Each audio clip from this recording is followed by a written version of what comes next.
Okay, we'll get started. Good morning, everyone. My name is June, with Karah today, we'll be talking to you about pelvic health anatomy and pelvic health issues and why it's important for, as a dancer, to be aware of pelvic health. This is a topic that's really important. I'm really excited to talk about it. I'm a fourth-year resident in physical medicine and rehabilitation at Northwestern in Chicago. So I'm really happy to be here in person today. I think it's a really important topic. For those of you who don't know, physical medicine and rehabilitation, or PM&R, is a medicine of function, and we think about how we can use medicine as a tool to improve performance and quality of life. So I'm currently applying to sports medicine fellowship this year, and my clinical interests are in women's health rehabilitation and taking care of performing artists. And Karah, do you want to introduce yourself? Sure. Hi. So I'm Karah Charette, and I am a doctor of physical therapy. Hello to my people in person and people online. And I currently actually just started my own private practice specializing in pelvic health, as well as orthopedic issues in Oakland. The practice is called Body Full Physical Therapy, and I not only am a physical therapist, but I'm also still dancing. I teach yoga, I teach Pilates, and movement is my passion, and pelvic health is definitely my passion as well because it's very underrepresented. So I'm really excited to be doing this talk today. And like June said, pelvic health and dancers, there's a lot of unique things that go on with dancers and how they train, and why pelvic health is something we really need to consider. So I will be teaching the movement piece of today, and really getting everyone here to experience somatically the concepts that we review anatomically. Great. Yep. So I'll get started with my talk with the anatomy and basic understanding of pelvic floor function. So get started.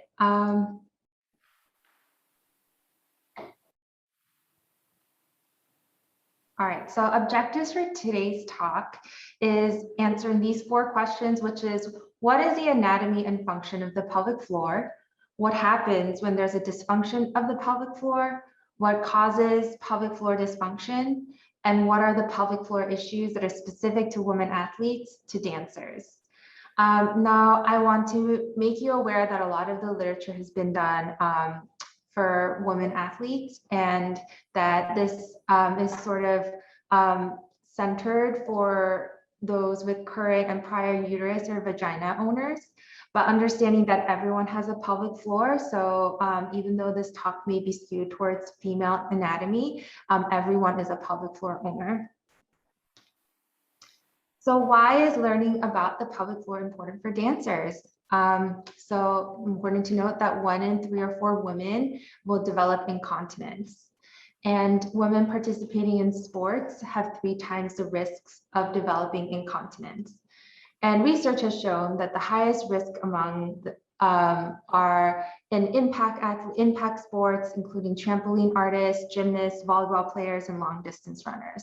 So something about that impact of the jumping, running, landing overloads the pelvic floor structure and are associated with highest prevalence of incontinence. It's also important to know that dancers have risk factors that overlap with development of pelvic floor dysfunction. So my goal is that for you to, by you being aware of the risk factors, the pelvic floor anatomy, and some of the symptoms of the dysfunction, you can be proactive when you start to notice symptoms. And with Karah's presentation, we can think about some of the daily practices we can do to support our pelvic health. So what is the pelvic floor? So pelvic floor describes a group of muscles and soft tissue structures that span the bottom of the pelvis. So if we think about our core muscles, there's the abdominal muscles, the transversus abdominis, the lumbar back muscles, the lumbar multifidi muscles, the diaphragm, and the last piece is the pelvic floor. So the pelvic floor, it closes the pelvis, holds the organ inside the body. And so one of my legends in this area, Dr. Heidi Prather, she describes the pelvic floor as a basket. So in the fruit basket, the pelvic floor is the basket and the fruits are the organs, and the basket kind of supports those organs. So it plays a really important role in urinary function, bowel movement, bowel function, sex, and pregnancy. So to delve into this further, the pelvic anatomy. So this is looking at our body from the side. The pelvic floor is comprised of connective tissues, including fascia and ligaments, which are fascia is a sheath, and ligament is a connective tissue that connect from bone to bone. There are three compartments of the pelvis. You can see on the photo on the left. There in the front, or the anterior compartment, is the bladder. Right behind that is the uterus and the vagina. And the posterior compartment, the very last, is the bowel rectum right in front of the spine. And you can see in the bottom, the red sort of sling-like structure is the pelvic floor. So to extend the basket analogy that we spoke about, the pelvic floor, the pelvis is a really complicated structure that oversees a lot of really important functions of the human body. So that you could see how kind of the pelvic floor is a gate or to all of these important functions of urination, sex, and bowel movements. This is another view of the anatomy of the pelvis. You can see this is from the side that kind of color codes the different compartments. And to the right is a coronal view, which is a view from the front. If I took a picture from the front back and there was a slice that went this way, you could see here that that everything is all really in close proximity to each other. So from the top to the bottom, it's on the right, the photo on the right, you could see the uterus, the bladder, the vagina. The outlined in pink is the pelvic floor muscles. And there are two bones. You can see the hip joint, and you can appreciate how close it is to the pelvic diaphragm. And I put this picture to kind of illustrate that all of these are really close to each other, and problems in one can likely affect problems in the other. So for example, patients with chronic cystitis or inflammation of the bladder, endometriosis, which is inflammation or ectopic tissue in the uterine lining, bowel disease, things like inflammatory bowel disease, Crohn's, hip pain, they can all influence the pelvic floor. And a simple sort of a way to conceptualize this is muscle tends to turn off when there is pain. So if we think about when we get our flu shots, we kind of lose that strength in our ability to abduct the arm. Similarly, our muscles tend to turn off in presence of pain. So whenever there's any sort of pain or dysfunction in any of the compartments or the hip joint, that could easily lead to dysfunction of the pelvic floor. So just understanding that this is complicated and nuanced, but also really important to understand. So learning more about the pelvic floor muscles. Pelvic floor muscles are in constant state of muscular contraction. So they're tonically activated to support the pelvis. And relaxation occurs briefly during normal processes of urination and defecation. So when we have a bowel movement or when we urinate, that's when the relaxation happens. And that coordination is really important. And with increased intra-abdominal pressure, so to kind of when we laugh, sneeze, cough, the pelvic floor reflexively contracts, and that is so that we can maintain our continence. So the pelvic floor is smart in a way that it kind of knows how to calibrate in response to increased pressures in our abdomen. And it knows also when to relax. But what happens when it doesn't function properly? So what can happen in a pelvic floor dysfunction? There can be poor coordination of the pelvic floor muscles. There can be weak pelvic floor, meaning it's not contracting the way it should be, or a non-relaxing or overactive pelvic floor. So symptoms include pelvic pain, prolapse, urinary urgency, incontinence, fecal incontinence, constipation, and pain with intercourse. So for the weak pelvic floor, the symptoms that we see most commonly are incontinence with bowel or bladder. For overactive pelvic floor, we see things like pain, constipation, and pain with intercourse. So this is just to visually illustrate what a weak pelvic floor looks like on imaging. So this is the same picture that we've seen earlier on the left with the 3 compartments. This is an MRI of a normal pelvis right in the middle. You can see that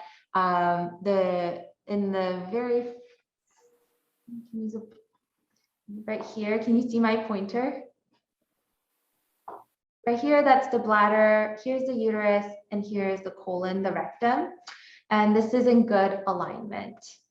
And here this was a 68-year-old woman with stress urinary incontinence, which with a sensation of a bulging mass. And you can see on imaging what happens in prolapse and when the pelvic floor is weak. You see this prolapse of the bladder. This is the bladder. I think this lady had a hysterectomy, so there you can't see the uterus, but you could see the prolapse of the organs, and that leads to incontinence. So on the other side, there's the overactive or non-relaxing pelvic floor. And this is pretty common for folks with constipation. So we need the pelvic floor just as much for it to be contracted, and it also needs to be able to relax in a coordinated way. And this is in situations of overactive pelvic floor. You see this is a pelvic floor muscle, puborectalis. It is unable to relax in a coordinated way that leads to sort of this mechanical blockade of defecation. So it's kind of like the door is not opening properly. So thinking about who is at risk for developing pelvic floor dysfunction. So we now understand pelvic floor has important role in a lot of in our ability to void, ability to have a bowel movement. So thinking about how to risk stratify. So the risk, non-modifiable risks, meaning those things that we can't really change, are those with female anatomy, age. Those who are older are at higher risk for developing pelvic floor dysfunction. Those with connective tissue disorders and hypermobility, like Marfan syndrome, Ehlers-Danlos, the collagen dysfunction, childbirth, so specifically vaginal deliveries, pelvic surgery, history of pelvic surgery, and radiation also lead to dysfunction of the pelvic floor. Things that are modifiable include constipation. So had that recurrent strain causes our pelvic floor, it causes a lot of strain on our pelvic floor. Also include obesity. So thinking about the amount of pressure that the pelvic floor has to uphold. If there's a lot of abdominal tissue, abdominal pressure, the pelvic floor has to compensate in that way. Anorexia, it's more complicated, but associated with constipation and smoking. So there's been a lot of coverage lately about pelvic floor dysfunction in women athletes. I think this is really important. This is some articles, headlines from The Guardian, Telegraph, and Women's Health magazines about incontinence developing among active women. So there's been a couple hypotheses about how the pelvic floor responds to a lot of activity, so among elite athletes or athletes in general. So women participating in sports, it's known that they have 3 times the risk of developing incontinence. So there's 2 sort of hypotheses about why this is, or why there are pelvic floor dysfunctions among women athletes. First, if you sort of pay direct your attention to the right, you see that this is the core. So the core, again, is outlined by abdominal muscles, your lumbar, multifidi muscles, and diaphragm on the top, and the pelvic floor on the bottom. And hypothesis 1 is that athletes should have strong pelvic floor muscles because every time they have sort of this recoil or the ground reaction force from the bottom, that gives the pelvic floor muscles an opportunity to get stronger. Second hypothesis is that female athletes, they may overload, stretch, and weaken the pelvic floor. So because they're running, let's say, if for a runner, if you can kind of think about how many strikes they put on, every time they strike the ground, there's a pressure, it causes strain on the pelvic floor. And second idea is that a lot of athletes have really strong core muscles, except for the pelvic floor, because they train for to strengthen their abdominal muscles, their back muscles, but they don't strengthen the pelvic floor. So there's a disproportionate strengthening, and that increases the intra-abdominal pressure, and that causes the pelvic floor to that causes extra strain on the pelvic floor.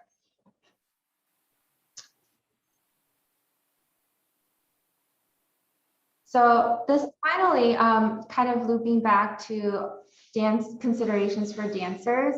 So dancers have a lot of high impact activities, especially with leaps, jumps, landing from lifts. There's a lot of contact with the ground. There's also dysfunctional breathing patterns. And I mean that in a way where I think Karah will go into in much deeper detail, but we're kind of told to zip up and then close the rib cage, and that increases the intra-abdominal pressure, and that causes, again, strain for that pelvic floor to support that increased pressure inside the abdomen. And some dancers have weak core and hip girdle muscles, and so they have to also overcompensate. Other risk factors overlap with dancers, including hypermobility joint disorder. It can be a superpower in that, like, some dancers are very flexible, but that also means that there's a lot of pressure on the muscles to keep that joint stable.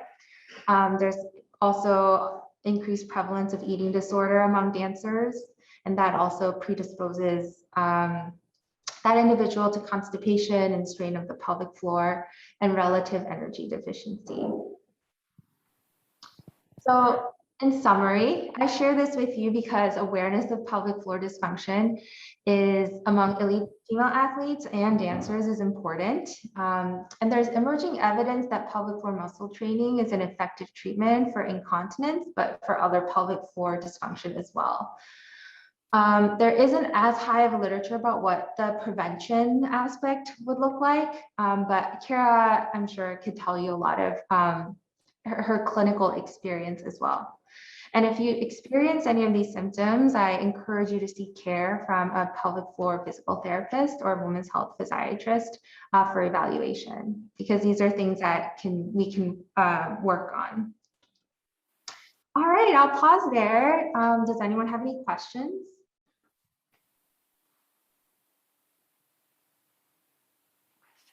Yeah, Castle. Hey, so I was just super curious, what's the relationship between smoking and pelvic floor dysfunction? So that's a good question. So smoking in general, we know as something that is not good for wound healing. And it's thinking like it inhibits sort of like the tissue, like the connective tissue that we talked about. So the pelvic floor is the muscles and also the connective tissue. Something about smoking, I think, impairs the integrity of the connective tissue. Yeah, I can also look into it and follow up as well in an email, but that's my understanding, that in general, smoking impairs wound healing and tissue integrity. And I think that causes the impairments in the integrity of the pelvic floor.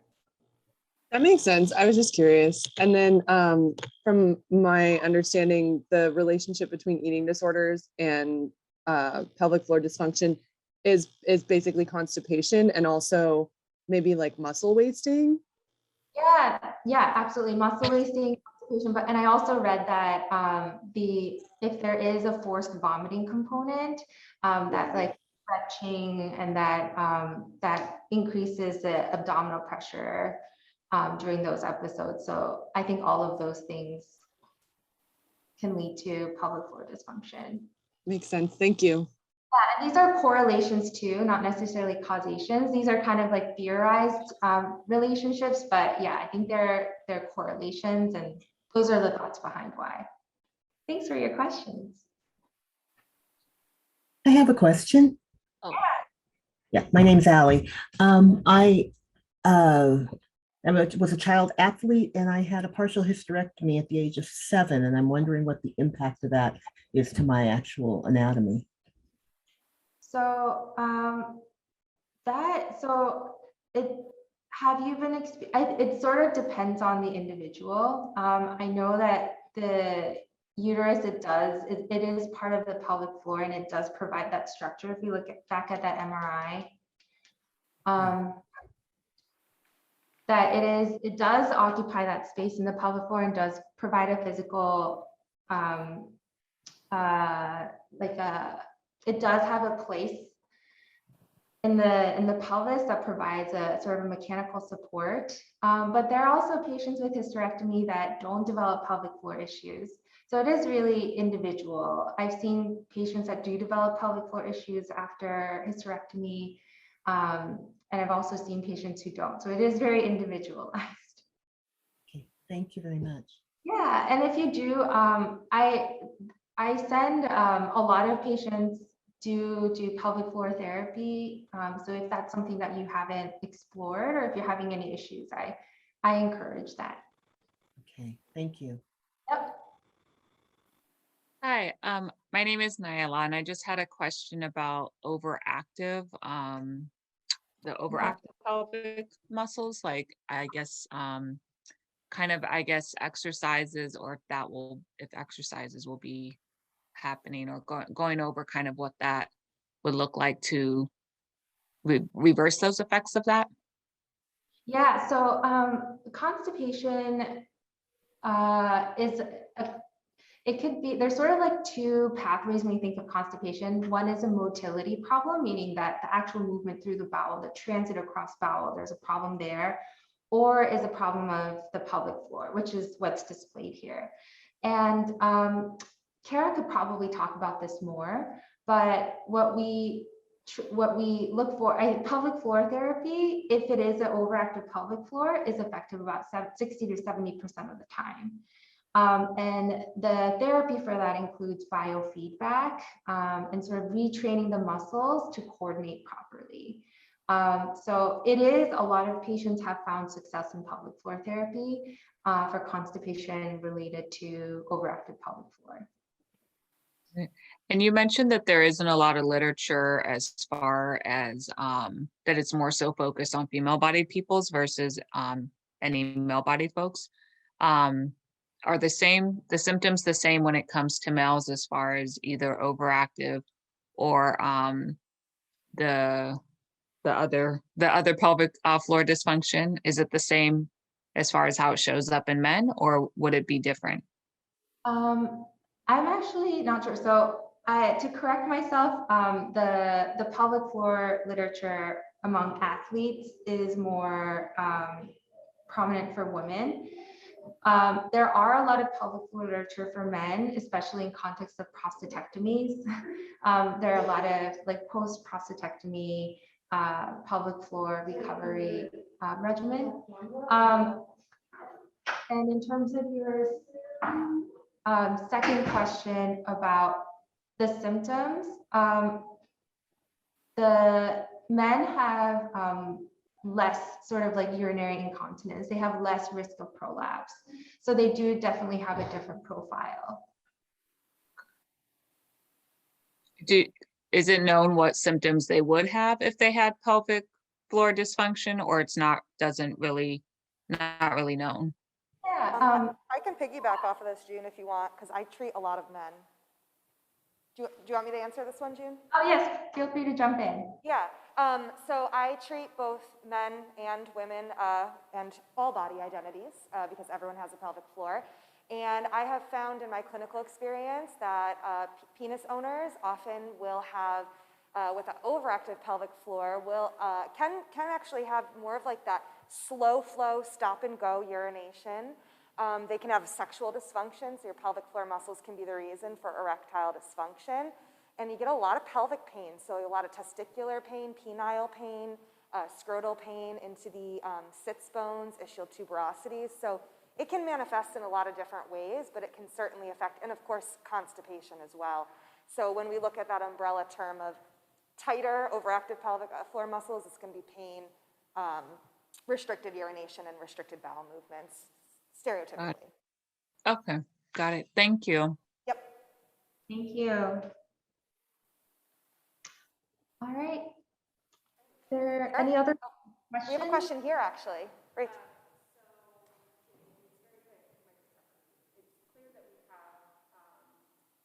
Sorry, I can't hear. So Karah, do you mind repeating the question? I'm going to repeat it back. Yep, I'll repeat it back.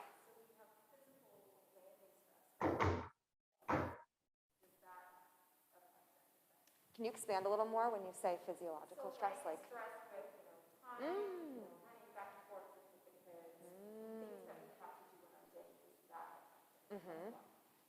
So Rachel's asking, we talked about physical stress, landing stress. She's now asking about physiological stress. My understanding and what she's saying is kind of just the stresses of everyday life, running around, things like that. June, do you want to answer this? I certainly have some thoughts on this, but I'll pass it to you first. If you have thoughts, go ahead and I'll add on. Yeah. Okay. So correct me if I'm going in a different direction, but when I hear that, I get on a soapbox because I think stress is actually one of the biggest things, and I'm sure we've heard that all the time. But our nervous system ultimately dictates almost everything physiologically about our body. So I would actually add to the list of considerations of people that are at risk of pelvic floor dysfunction, any human who is stressed, and that's pretty much everyone, right? And the reason for this is because when we're under stress, if people are familiar with the different states of the nervous system, right, we stereotypically have heard of fight or flight versus rest and digest, and it can get a little more nuanced than that.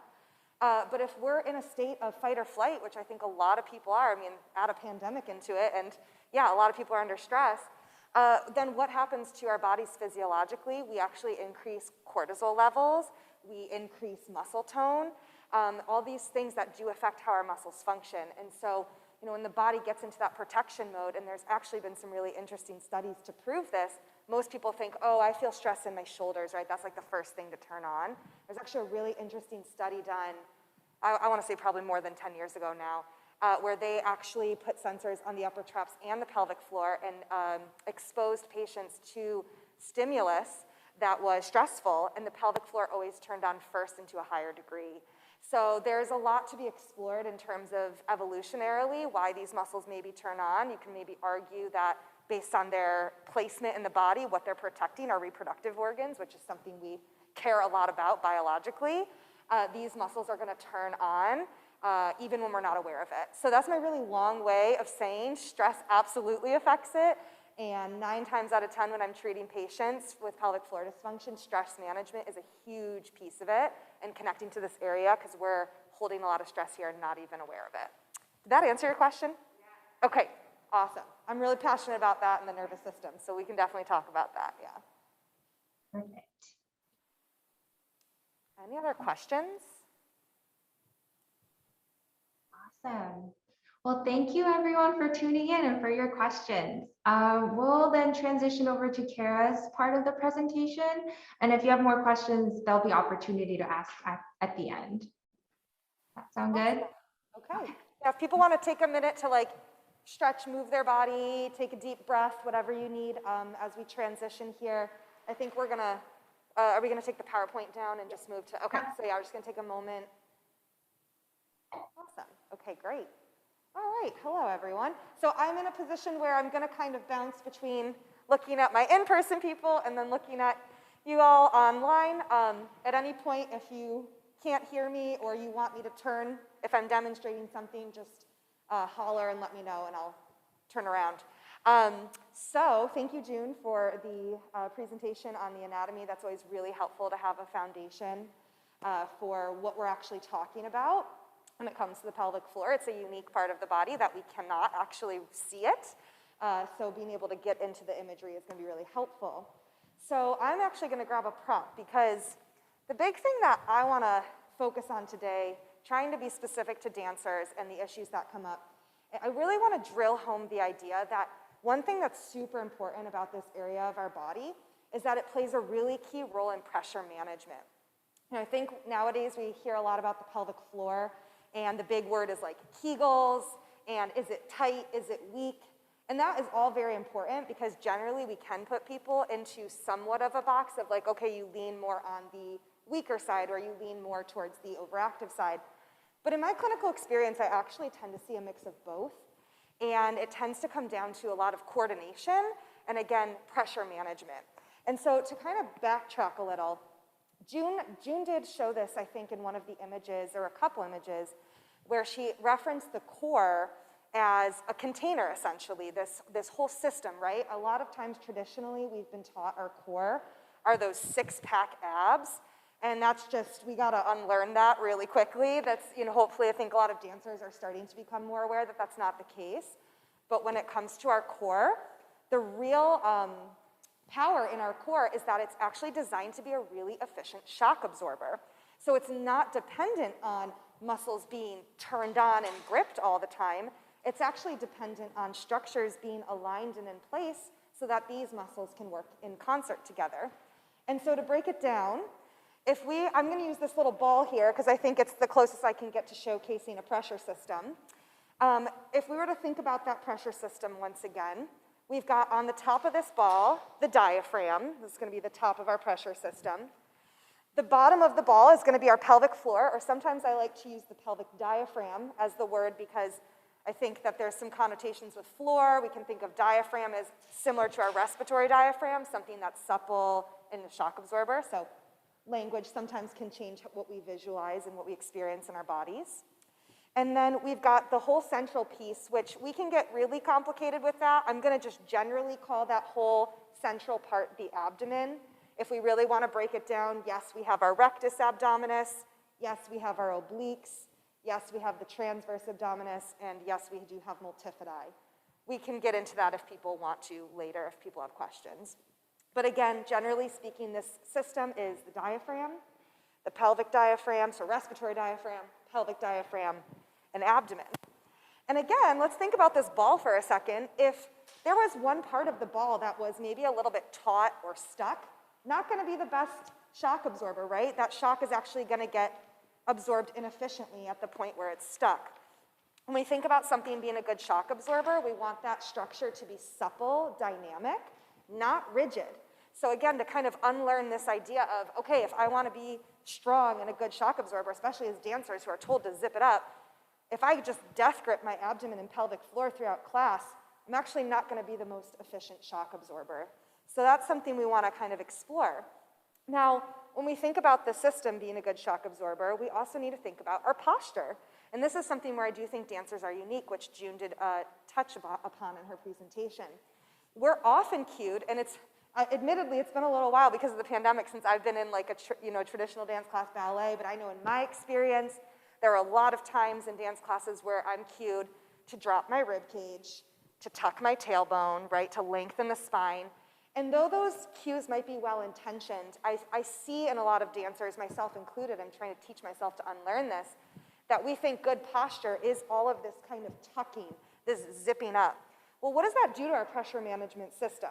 Let's think about the diaphragm for a second. So if my rib cage is actually a little bit more tucked, and I'm talking about more extremes, because there are moments, yes, where someone might be really flared and we could probably soften, but if I come in and I really am tucking that rib cage, almost getting into that like kind of C curve or that posterior pelvic tilt, well, now my rib cage is actually dipping into my diaphragm, shortening those muscles and creating a restriction in the diaphragm. Now, when I go to breathe, because ultimately that's what this pressure management system is affected by, and we're breathing, I think, like 56,000 times a day. Do you know, June? It's like something really high number, something ridiculous, but we're breathing a lot, right? If I go to breathe and my diaphragm is kind of stuck like this, well, now look at how the pressure gets dispersed in the system, right? So I know it's probably be better if I had a balloon, but with this ball, you can see if I squeeze, you see how that pressure kind of drops down, right? So now I'm putting a disproportionate load down into the system. And again, we think about like these pelvic floor muscles being affected negatively if they're constantly like shortened, and that certainly is a piece of it. There's also equally negative connotations when you have disproportionate pressure in a relatively strained muscle, right? Because these muscles are still going to try to turn on for you. You're in class, you're jumping, you're landing. These muscles are still going to try to contract, but now they're gonna contract in an inefficient way because they have a poor length tension relationship because that diaphragm is a little bit more stuck. Not only that, but if we also have these shortened muscles, the other idea is with this pressure management system, we actually have a really lovely system set up for what's called passive recoil. So what I mean by this is if we can imagine, I'm gonna use my hands for a second.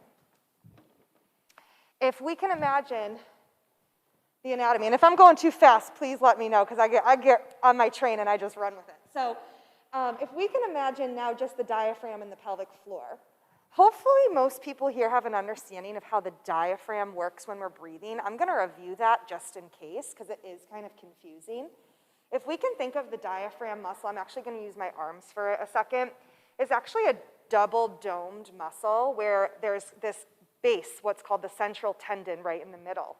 And this muscle is really unique because what happens is when we breathe and it contracts, we actually get a relative lengthening of the diaphragm as it goes down. So if you can imagine the central point, if someone was kind of pulling as that muscle contracts, what happens to the end points? They actually start to lengthen and the pressure, it goes down. And if that doesn't feel intuitive, just imagine what's right above your diaphragm, your lungs. So when I breathe in, I want to create space for air to come in, right? So that diaphragm is going to lengthen and drop.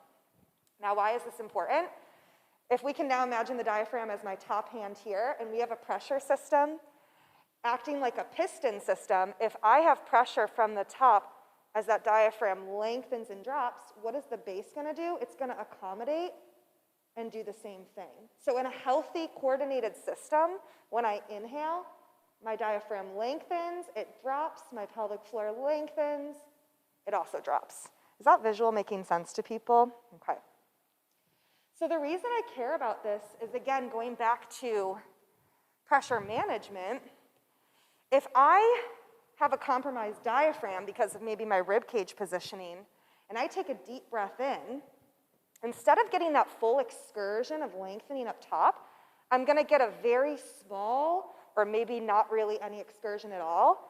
And what does that do to my pelvic floor? It prevents it from also getting its excursion as well.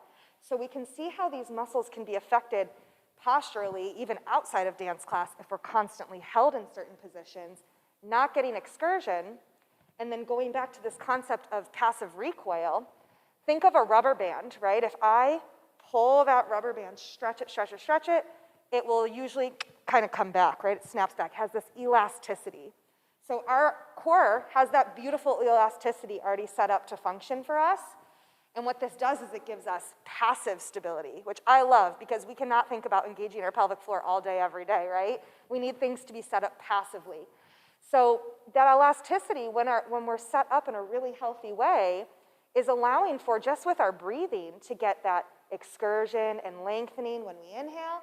And then when we exhale, we actually get a really nice passive recoil, and those pelvic floor muscles can actually come back up and give us a little bit more stability. So again, we go back to a compromised system. All right, my diaphragm isn't lengthening, my pelvic floor isn't lengthening. Now I don't have that length to then come back and get the strength, right? Long muscles are strong muscles. So getting that passive recoil, and this can certainly affect dancers in class. Again, think about landing, jumping, these high impact things. You're constantly landing on a muscle that can't get that passive recoil. That pressure, that shock is gonna add up over time. And this is where we end up getting things like risk for prolapse, right? That descension down because of actually pressure, not just a weak pelvic floor. Pressure is the big thing that does lead to prolapse, is that inappropriate pressure downwards. It's also what exposes us to incontinence. Again, we have these inefficient muscles, a lot of pressure. You get the pressure down on the bladder and you don't have the passive recoil of those muscles being able to reciprocate and press back up.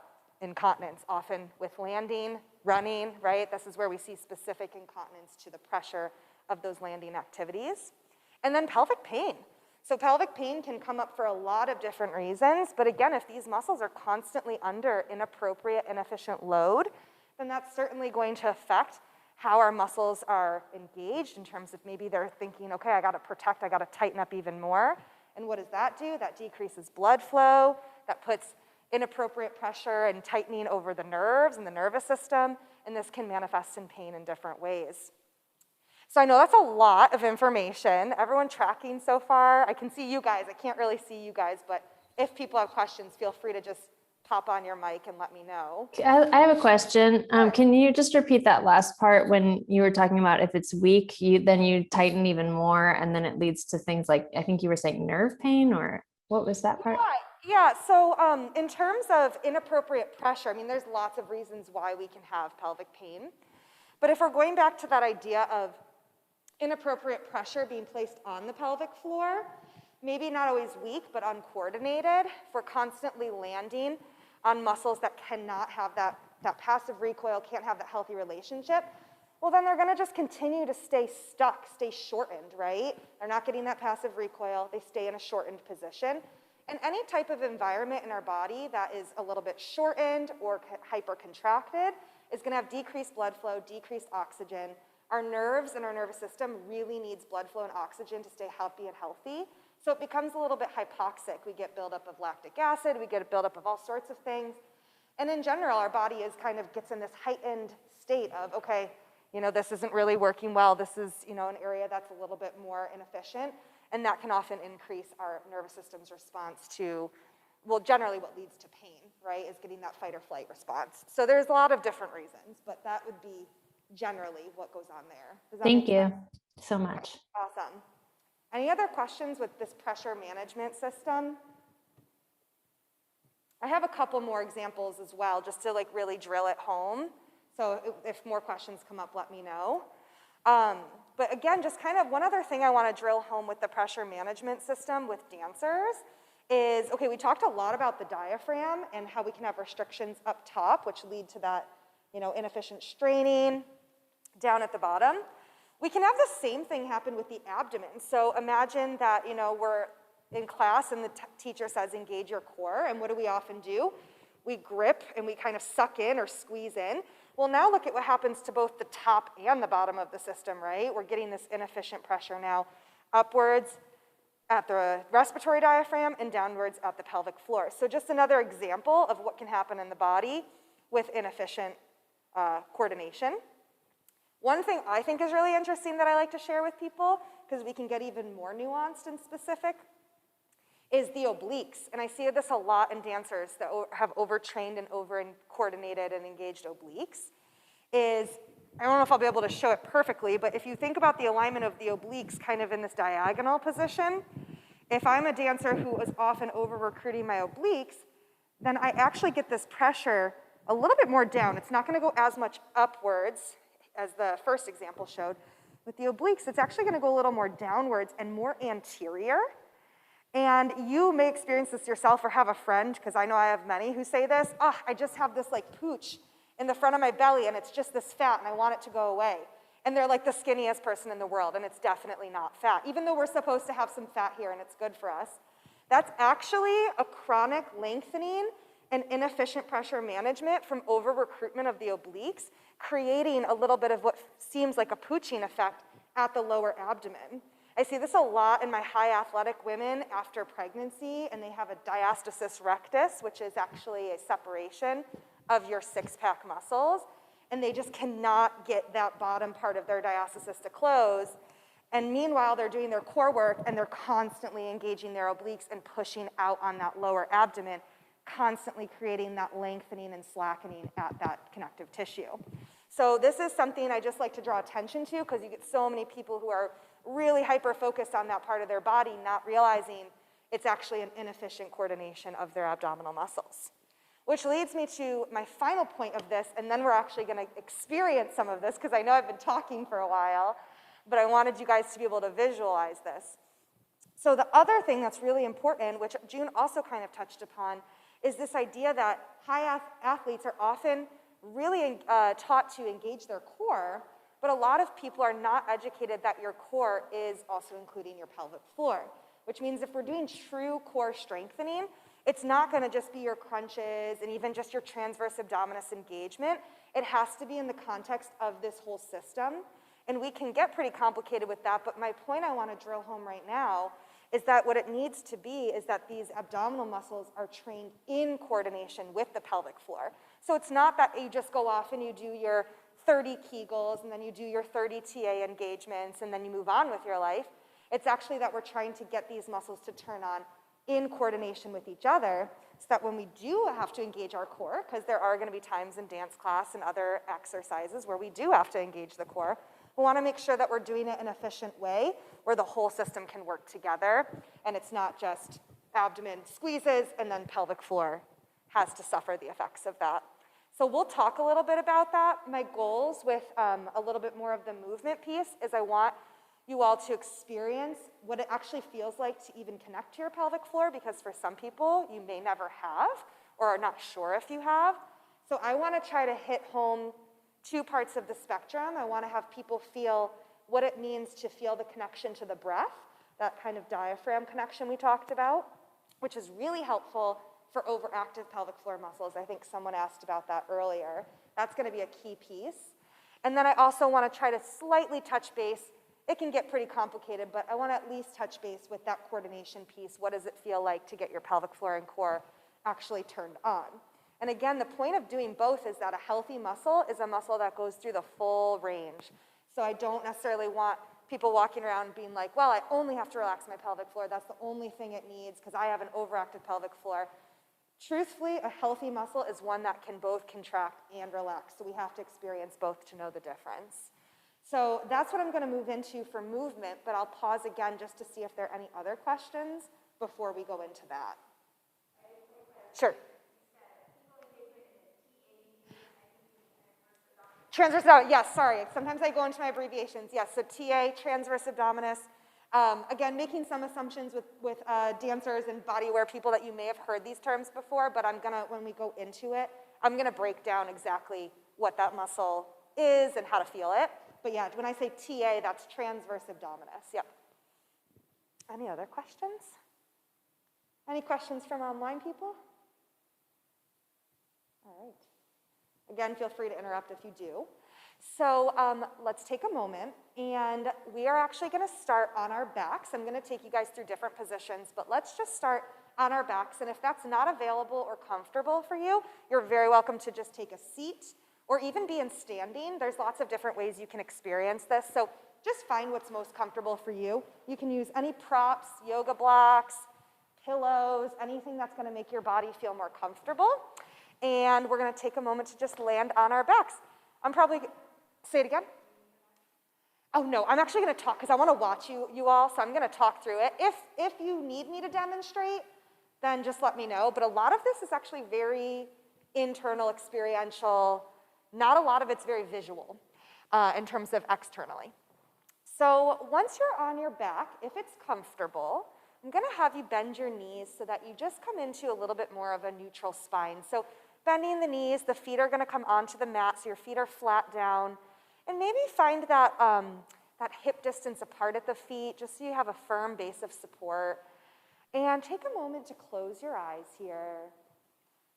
Done a lot of talking. I know I can talk really fast when I get excited, so we're going to slow it down.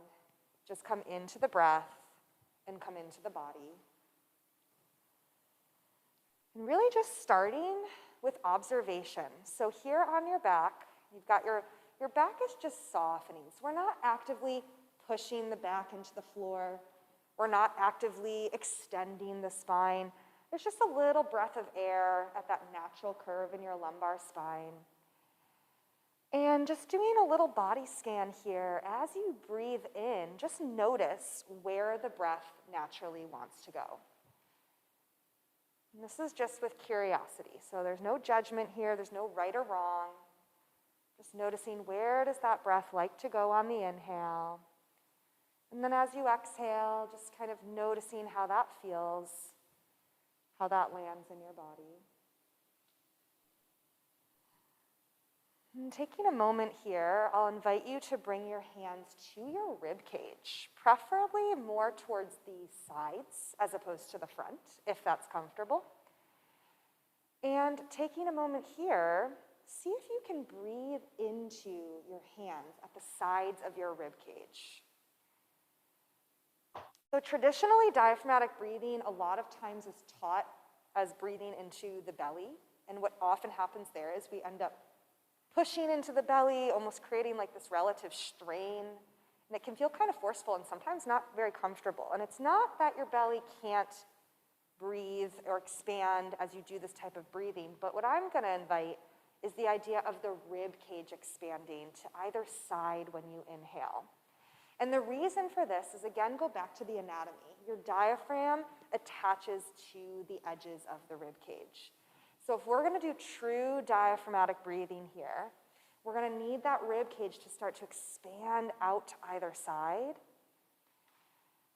And as you get a little bit more comfortable with this imagery, if it feels comfortable to expand, bless you, you might even start to breathe into the back side of your rib cage. So again, as dancers, we're taught, don't flare the rib cage. Okay, so maybe we don't breathe so much into the front, but we can certainly get expansion in the sides and in the back. And when you're doing this breath work, can you imagine, go back to that image of the diaphragm when you inhale, it's lengthening and it's dropping down. And then as you exhale, it's just a long, passive exhale. We're getting that sensation of a passive recoil. Your belly is soft, just getting curious. You might even play with the idea of your xiphoid process, and for people who aren't sure what that is, your sternum bone, if you were to touch right at the very base, right where it kind of drops off into soft tissue. There's a little pointy bone there called the xiphoid process. Maybe you feel that also expand when you inhale. So you're still getting that 360-degree expansion without feeling like you have to flare the rib cage to do so.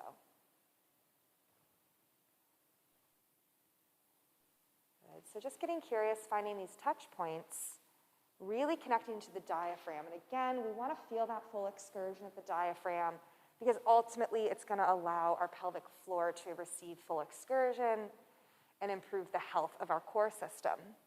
So on our backs is an interesting place to do this because our pelvic floor is in a more neutral place. Sometimes it's actually hard to feel our pelvic floor here. But we're going to try to connect, and I'm going to offer some different positions if you're not feeling it. So still staying connected to that diaphragm breathing. If you're someone who likes tactile touch and you feel comfortable, you're welcome to take your hands now down towards your sit bones, which are actually those bony parts right underneath the flesh of your glutes. So permission to touch here, totally safe. If you're someone who wants to even cup around the vulvar opening, you're welcome to do that as well. But sits bones, pubic bone, and vulvar opening tend to be good areas to just get a little bit more of that tactile connection. And while you're touching this area, continue to breathe into your diaphragm and first start with that image in your mind's eye of that pelvic floor expanding as well when you inhale. So coming back to that idea of a lengthening and expanding, a dropping open. A couple cues and images I like to give people here are to think about those sits bones actually widening on every inhale. So you might even, and you can even facilitate if you want to gently traction that skin around your sits bones, gently facilitate a feeling of opening. Just see if you can get curious with that when you inhale. Exhale, there will be a passive closure, and that's okay. And you can even connect it to the anatomy, thinking of your rectum gently expanding when you inhale, or maybe the vaginal opening, if you're a vagina owner. Maybe that vaginal opening is slightly expanding when you inhale. You can think about the pubic bone and the tailbone. If you're someone who connects more to bony landmarks, you can think of those yawning open, widening. And if you're still not feeling it here, I'm going to invite a pelvic floor stretch while you do this. So feel free to bring your knees in towards your chest, towards your armpits, like a modified happy baby. If you want to go for full happy baby, you certainly can. Just depends where your body is right now. Hands can go to ankles, inner or outer arches.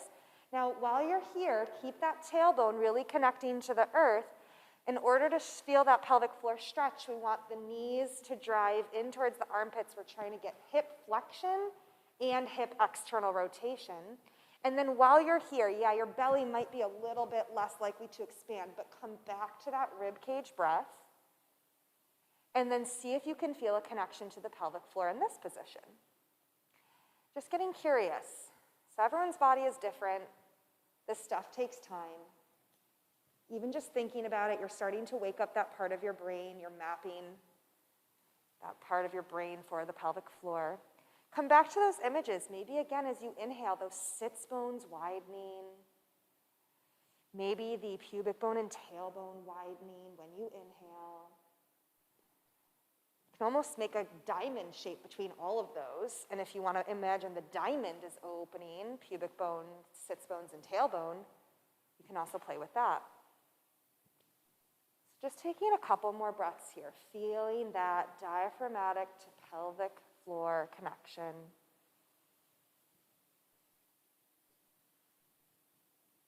Good. One more deep breath here.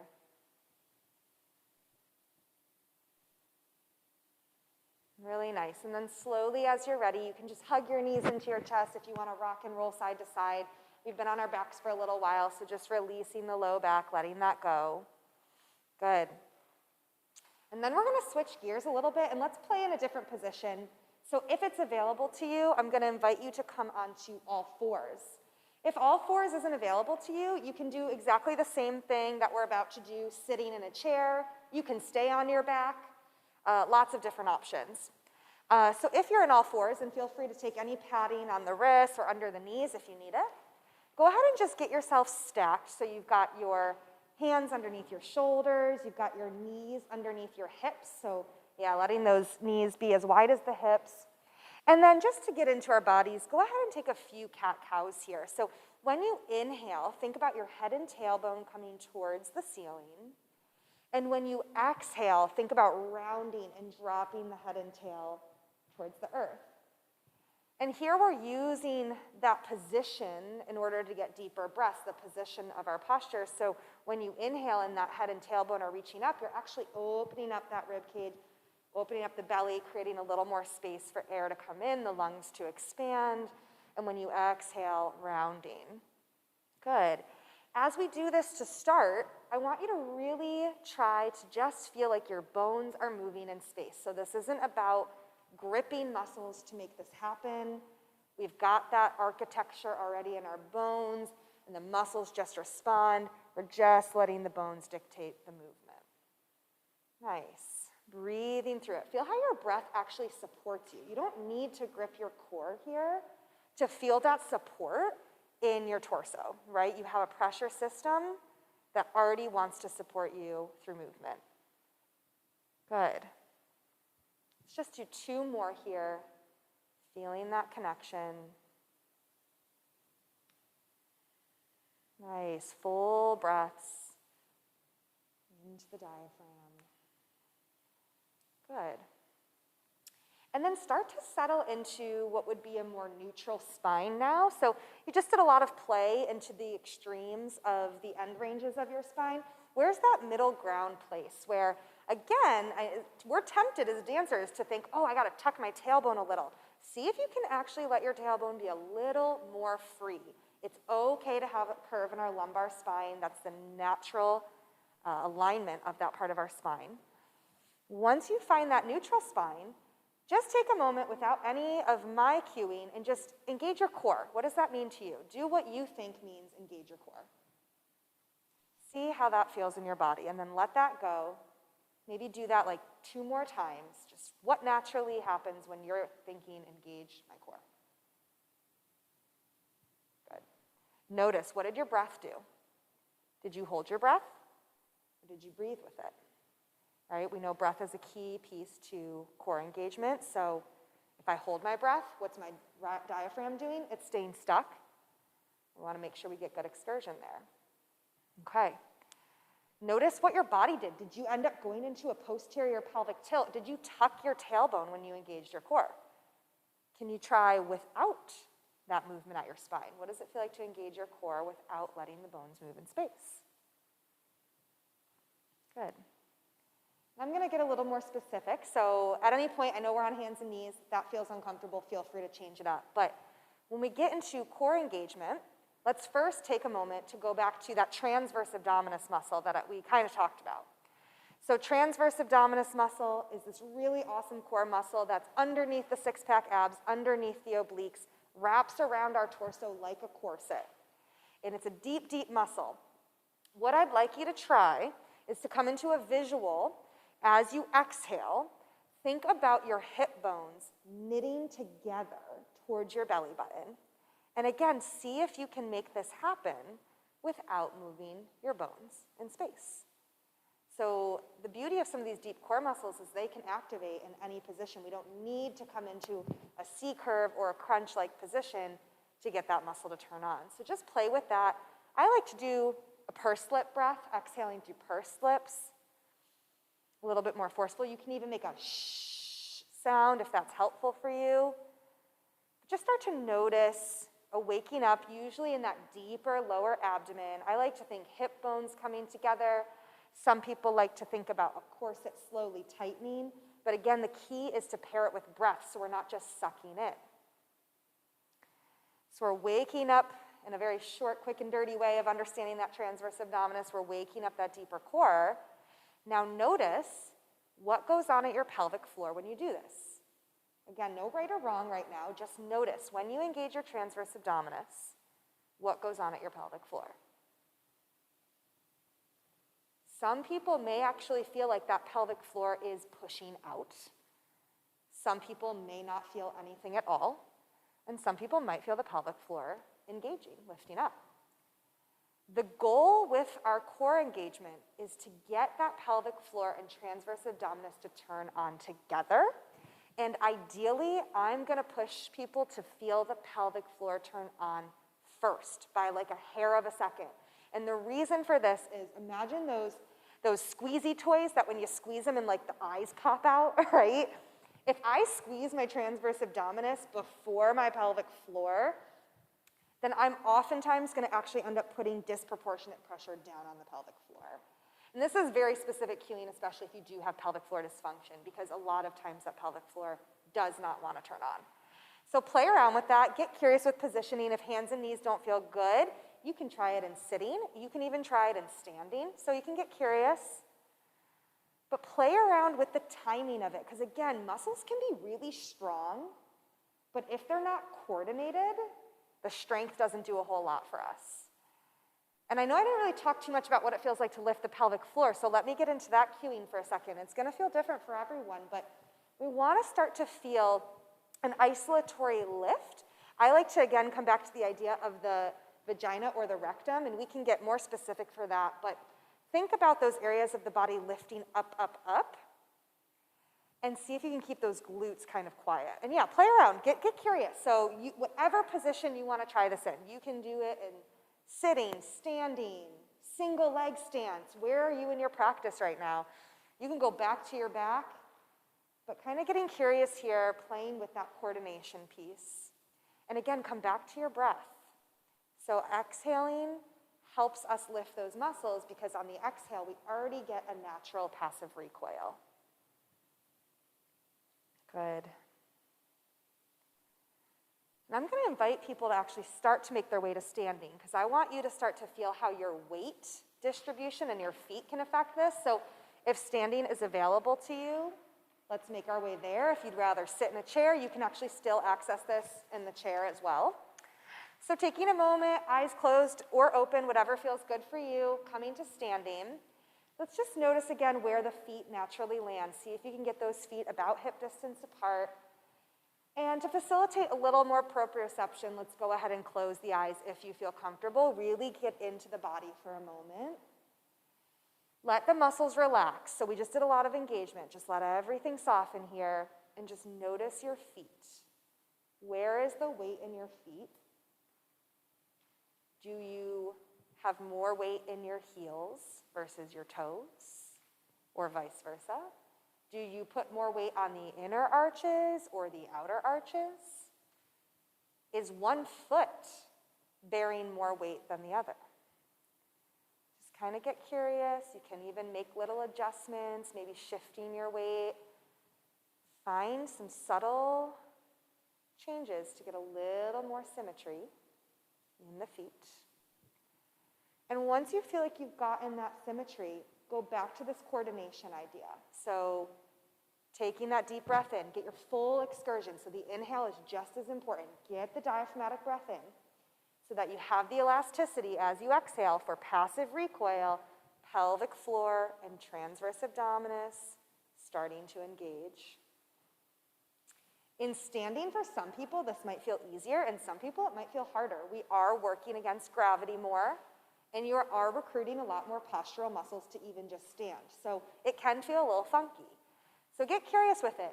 Notice the difference. You can even play with, go back to how you were standing where you had these compensations, try a pelvic floor lift, and then go back to your adjustment of trying to have a little more symmetry in your feet, and notice if there's a difference there.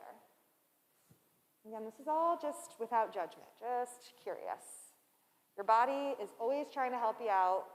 Any compensations, your body's very intelligent, it's trying to figure out how to compensate for you. We're just introducing some new possibilities the body may not have realized existed. I'm going to invite a couple more play things. If you are really into what you're experiencing right now, that's fine. If you want to try a couple different things, really subtle. But now, standing here, go ahead and shift your weight into your toes. Like really lean forward like you're going to do a ski jump, and do a pelvic floor contraction, and just notice where that lands in your pelvic floor. We didn't fully get into this today in the lecture, but you do have more superficial muscles that are more vaginal. You will feel them more kind of in the vaginal area. And then you've got more posterior or deeper pelvic floor muscles towards the rectum. Oftentimes, I don't want to define your experience, oftentimes though, when you go into the toes, you feel more of the vaginal muscles lifting. Maybe your experience, maybe will not be your experience, everyone's different. Now go ahead and shift your weight into your heels, release the pelvic floor, and then do a contraction, and just notice, what do you feel there? And you can play between the two. You might notice, generally, heel, weight bearing in the heels correlates with more of the rectal piece engaging. Weight bearing in the toes often correlates with more of the vaginal piece contracting. This can be really important because if we're someone who chronically sits in our heels, we're not really able to recruit those anterior muscles. This plays a big role in a lot of people I treat with incontinence, but also vice versa. If we're always in our toes, then we're also not getting that support from the posterior compartment. So neither is, the right one. It's just about getting curious with your body and how that can affect you. One other exploration here in standing, really intentionally, imagine you're in that ballet class and they're saying, tuck your tailbone, tuck that tailbone, tuck your rib cage. You can exaggerate it. First, in this position, try to take a deep diaphragmatic breath. Probably doesn't feel great. Okay, still in this position, try to contract your pelvic floor. Probably really hard. Might feel a little funky, right? Now do the opposite. Open up, spill open the rib cage. Let your tailbone be free. Really exaggerate it. Do the same exploration. Big breath. And then maybe a pelvic floor contraction. And just notice. And then see if you can find a middle ground. I'm going to bias this group of people to think a little more tailbone free, like actually shake the tailbone, wiggle it out, really feel your spine, because I know for me as a dancer, I was like, no, this is wrong. I can't stick it out, but this is a normal, natural curve in my spine. As long as I'm not feeling my back muscles hyper engaged, let your spine sit in that natural curve. Feel what that is for you, because for everyone it's different. And then just do a couple deep breaths and maybe pair it with some contractions. And just notice how that feels for you. The other thing about our core is that we're constantly contracting it in hyper-flexed positions in our spine. The reality is, especially as dancers, we have to recruit our core in all sorts of positions, including extension of the spine. So if we're not practicing our transverse abdominis recruitment in this slightly extended, or I would argue more just neutral spine, but also you can bias it into extension, then those pelvic floor muscles and core muscles are not going to be able to recruit for you when the time comes functionally that you need it to. So not always, and I teach Pilates, and Pilates has a lot of hyperflexion, which yes, you will engage your core, but we need to teach ourselves to recruit in other positions, not just this contracted position. So let's take a moment here. Just gave you a lot of information coming into your body. Let's just take a nice roll down. So just shaking it off, drop your chin to your chest, start to roll down your spine, one vertebra at a time. Let your knees bend, let the body get heavy. Think head to tail connection. You can bend your knees as much as you want to. Shake your head out, yes and no. Notice your jaw. When we do pelvic floor work, a lot of people clench their jaw. So let that go. Let your tongue be heavy if you feel you've created some tension there. You can sway side to side. Just really let everything release. Breathe into that back side of your rib cage.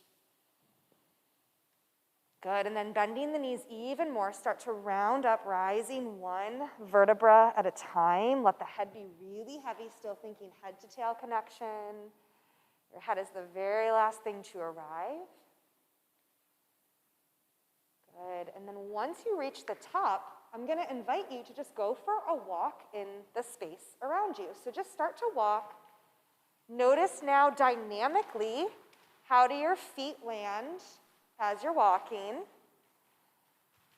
Where does the weight go? Because statically versus dynamically can be very different. What's your posture as you walk? Do you end up really lifting your chest? Are you tucking? Are you getting smaller? Again, our posture, how is that affecting our excursion?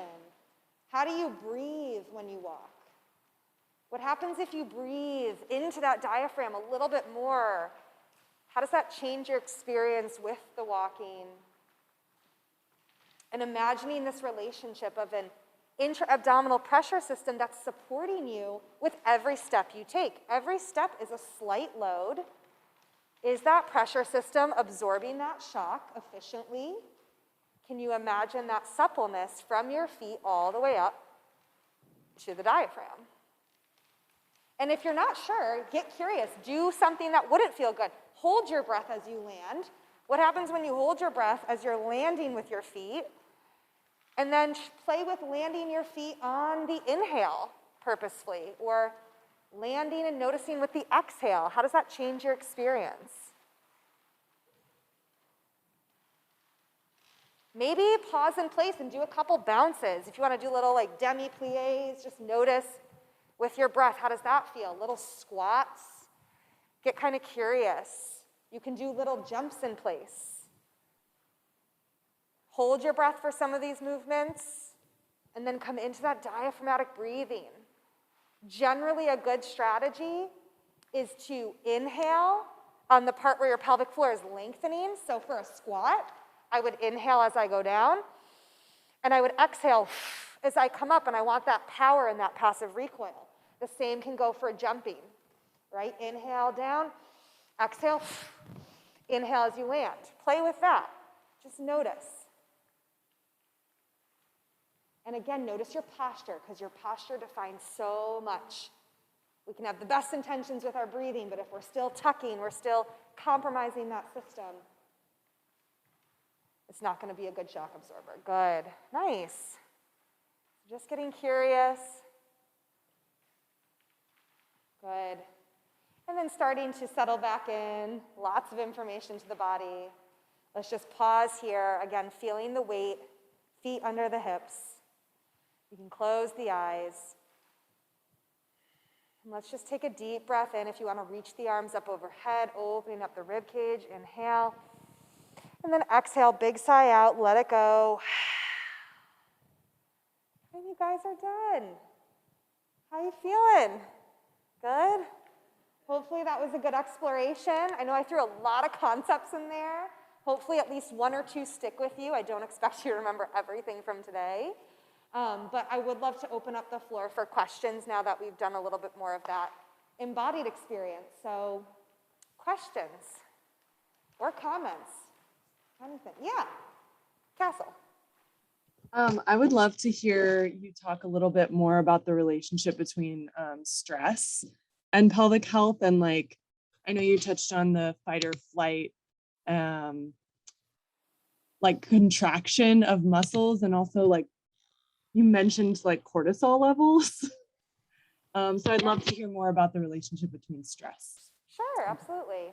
Yeah, this can be a very loaded topic. I could probably do a whole other presentation on stress, but generally speaking, there's a lot of things with stress that can respond in our body in not so great ways, right? So cortisol levels being an important one because inflammation is such a driver for a lot of dysfunction in our bodies. So that's kind of why I mentioned the cortisol.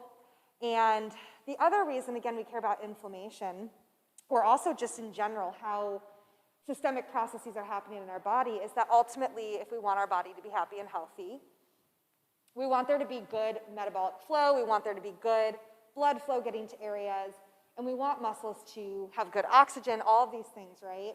Our nervous system ultimately is what dictates how much we perceive pain and to what degree. So the reason that this is important is because our nervous system states are constantly changing, but if we get into a state of what's considered upregulation, right, and this is, again, I would argue a lot of people probably struggle with this, is that constant fight or flight, then what happens is our experience with pain also changes. So if we get into that upregulated place where physiologically we're having less oxygen, less blood flow, the nerves physiologically are not happy, then we're going to actually perceive pain to a higher degree.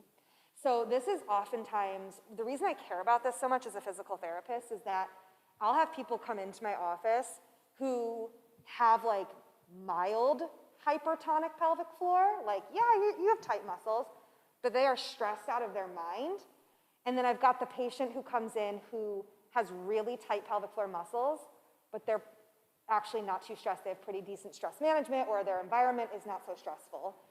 And the experience of those two patients is very different. And it's oftentimes the higher stressed patient with the mild myofascial upregulated muscles, they are often having the more intense pain experience. And so this is why I care about the nervous system so much and that mind-body connection, because it dictates so much of how we perceive stimulus in our environment and how our body responds to it. Does that make sense? Does that kind of answer your question a little more? Yeah, I think talking about like pain perception and like just tying it back into like inflammation as well, that's really helpful. Thank you. Awesome. Yeah, no problem. Yeah, go ahead. I heard what you said about the jaw being related. What I feel sometimes is through my throat. If I try to engage my pelvic floor, it's like I have this second clenching. Yeah. I love that you brought that up, because this is something I'm actually just starting to get into in more like new research, and would love to eventually do a presentation on this once I understand it better. Your vocal cord anatomy is arguably like identical to your pelvic floor anatomy. Embryologically speaking, they derive from the same cellular level, and they literally develop like a tube, right? We know there's a mouth to anus connection. There's a physiological tube, but cellularly speaking, those areas are connected. And if you think about this pressure management system, I didn't even touch on this today. Ultimately, that pressure management system also goes up to our throat and our vocal cords. So it's not just actually this fully closed system. How we manage our breath, and this is why things like the pursed lip breathing, the shh, the different types of where our epiglottis is, can also dictate how our pelvic floor responds and how pressure is managed. So this could be a whole other can of worms, but I love that you brought that up, because absolutely, if we're feeling any type of resistance, pressure, tension, we're trying to connect to this part of our body, there's a lot of anatomical reasons why we would also feel a connection to the throat and the vocal cords specifically. Awesome. Is there another question in the chat? When you say engage the pelvic floor, is that the same as doing a Kegel? Good question. I want to get rid of the word Kegel. That's my life goal, because it was named after a white male doctor, and I'm just done with things being named after men. That also, it bothers me so much, but also because of the connotation. Because Kegling has just gotten this connotation of you just tighten, tighten, tighten all the time, right? You could argue, yes, a Kegel is essentially a similar concept to engaging the pelvic floor. The reason I feel like that word is limiting is because ultimately the point I want to drill home is a strong muscle, is a supple muscle. And so yes, if I'm going to have you engage the pelvic floor, it's that lift. Depends on how you were educated what a Kegel is. So yes, we do want there to be a lift, but I also want to make sure that other half is there, that in order to have a full healthy lift, we also have to have a full healthy relaxation. And that comes with that full diaphragmatic breath and that ability to relax and then also engage with breath. So that's my very passionate, nuanced answer about not just saying it's a Kegel, but certainly if you hear Kegel, that's what I would want you to think. What's the relation between turnout? Ooh, good question. That's something else I didn't really touch on today, but turnout is an interesting one, right? Because dancers tend to live in this external rotation. That can actually be a reason our pelvic floors get affected as well, because now we're actually affecting our hip rotator muscles, which some of those interweave into the pelvic floor. You guys might be familiar with the muscle, the piriformis. I feel like a lot of dancers are. The piriformis is a hip rotator. It's also part of the back wall of our pelvic floor. So I see a lot of people who have overactive piriformis muscles because they're constantly in that external rotated position. That piriformis stays in this tight, shortened position, and because of its neighboring relationship to the pelvic floor, can lead to pelvic floor dysfunction. As well as it's also just putting that pelvic floor in an inefficient position for load, because now we've got certain pelvic floor muscles that are in that shortened position. Now we land and they don't get that full excursion. So I can't tell you never do turnout, because obviously that's not realistic, but what it means is making sure that we do understand how to lengthen those muscles, how to have good pressure management, how to not walk in turnout all the time, right? I can't stress enough, like that. I know as dancers, we're like, ooh, I'm a ballerina, this is how I walk. I'm telling you right now, you gotta unlearn that habit, because that is like such a driver for so much pelvic floor dysfunction. Save it for the class, take it out when you're going into your daily life. But turnout can certainly affect a lot of how those muscles can fire. I'm an aerialist. Say it again. I am an aerialist, Okay. and I was able to, in the various exercises that you suggested, clearly feel the engagement and then the release, with the exception that I then went over to my bar, and as soon as I lifted myself into the air, in order to stay there, it felt like I had to have everything engaged, like I didn't have the option that I had when I was standing or in any of those other positions. So you were actually trying to like lift yourself? I was holding myself 2 hands above my head from a bar and holding myself up with my shoulders engaged down. Yeah. Kind of like this. Exactly. Okay, yeah. So that's a really interesting concept to bring up. I think what I'm hearing is that you were not feeling that pelvic floor engaging and lifting as efficiently. It had to be engaged, and I was feeling that it had to be engaged for me to be there, and that there was no option of letting it go to the relaxed state during a breath. Interesting. Okay. So that's an interesting thing. What, you know, as a PT, I'm automatically thinking, I want to see how you did that movement, because everyone has different movement strategies. But one of my thoughts would be that as you start to get your upper body involved, you know, what's going on actually at the diaphragm that could be preventing you from feeling that relaxation downwards, right? As you get your upper body involved, now you're actually creating a lot more stability, but also restriction, because you have to recruit a lot more of the upper body musculature.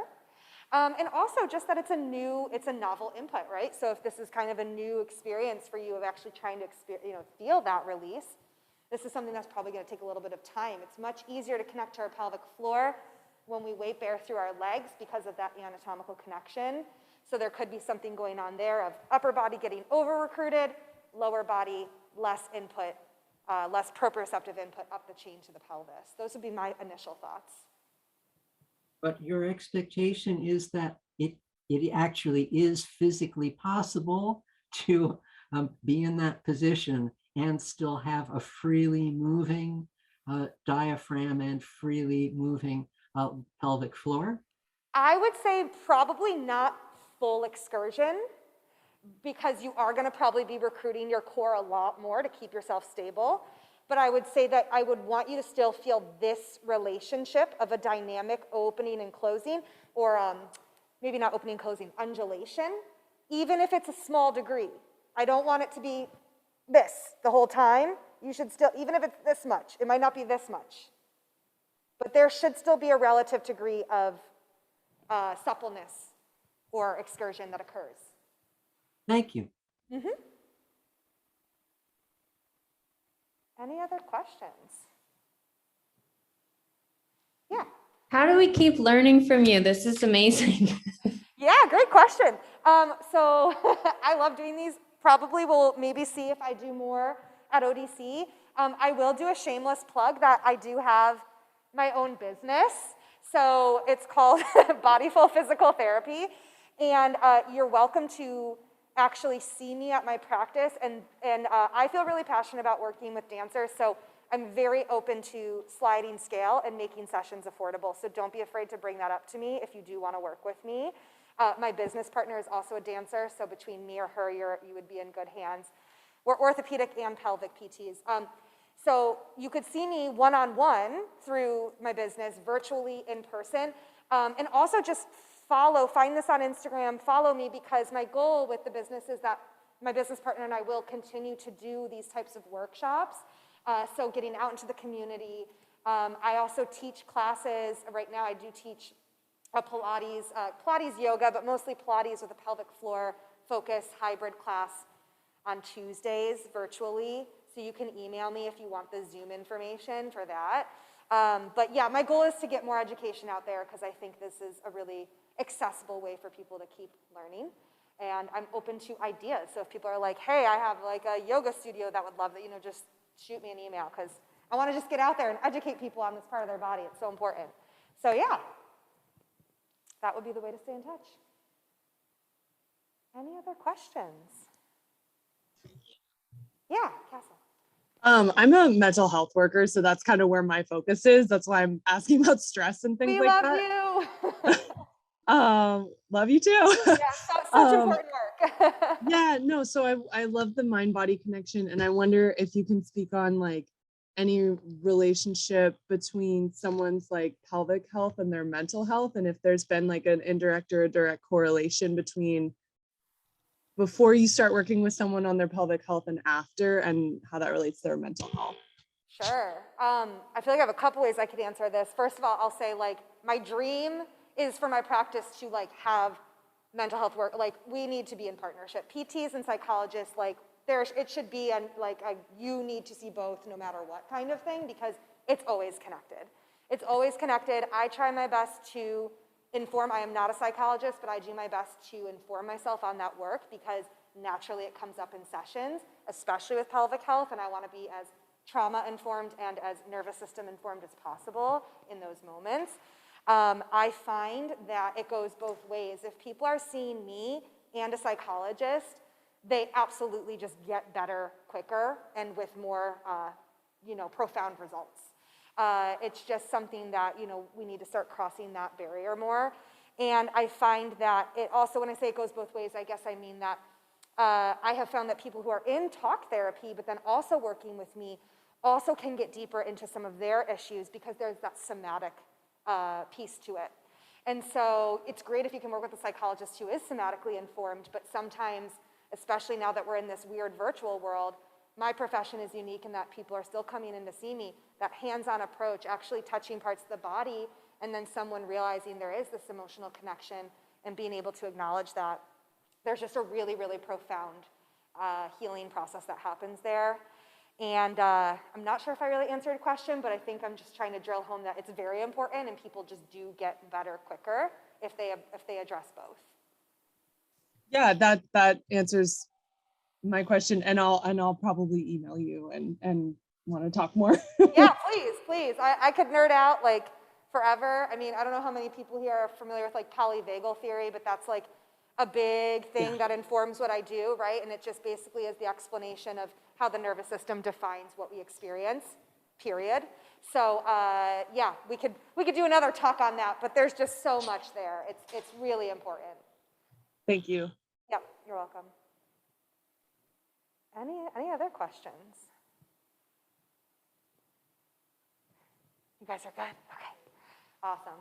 Well, thank you guys so much. I know we went a little over, but I really appreciate you guys coming, or everyone. I try to not say you guys all the time.